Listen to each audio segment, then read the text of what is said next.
আজ কি রান্না করা যায় বলতো, কিছু বুঝে উঠতেই পারছি না। কেন, যা আছে তাই দিয়ে করে ফেল। যা আছে মানে অন্যদিন ডিম থাকে, কিন্তু ফ্রিজে ডিমও অল্প, লোক তো এত। অল্প বলতে কতগুলো ডিম আছে? 7-8টা আছে, কিন্তু আমাদের লোক তো 13-14 জন। কেন, তোর হাতে সেই স্পেশাল ডিশ ডিম ভাপা কারি, সেটাই বানিয়ে ফেল, তাহলে তো সময়ের হয়ে যাবে।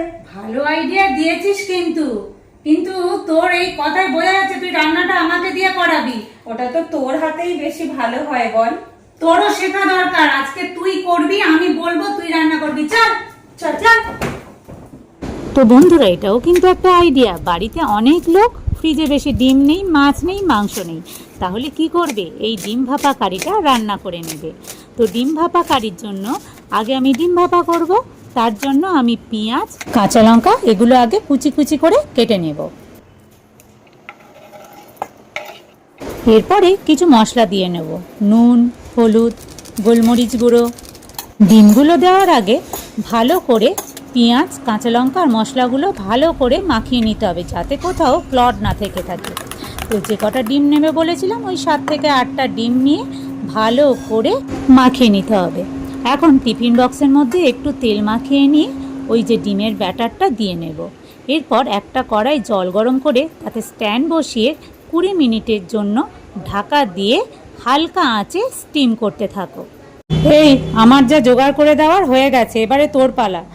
আলুগুলোকে এর মধ্যে ভালো করে কুচি কুচি করে কেটে নিই।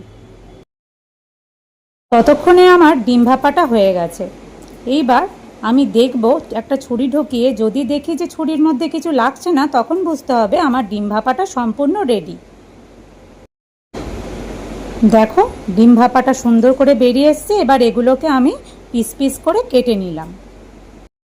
এইবার কড়াই কিছুটা পরিমাণ তেল দিই, এর মধ্যে আলুগুলো ভালো করে নুন হলুদ দিয়ে ভেজে নিই। আবার কিছুটা পরিমাণ তেল দিয়ে নিই, তার মধ্যে গোটা গরম মশলা আর চিনিটা দিয়ে নিই। চিনি দিলে কিন্তু গোটা গরম মশলা থেকে ভালো একটা ফ্লেভার বেরোয়, তবে সবসময় চিনি দেওয়াটা আমি প্রেফার করি না।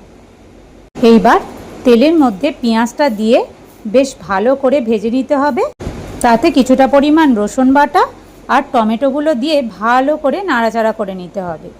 এরপর তাতে আদা বাটা, নুন, হলুদ, জিরে গুঁড়ো, ধনে গুঁড়ো দিয়ে ভালো করে মিক্সড করতে হবে। তোমরা ইচ্ছা করলে কিছুটা পরিমাণ কাশ্মীরি লঙ্কার গুঁড়ো দিয়ে নিতে পারো, ভালো কালার হওয়ার জন্য। মশলাটা জল দিয়ে ভালো করে কষা হয়ে গেলে যে আলুগুলো আগে থেকে ভেজে রাখা হয়েছিল সেগুলো দিয়ে নে। নাচবি পরে, আগে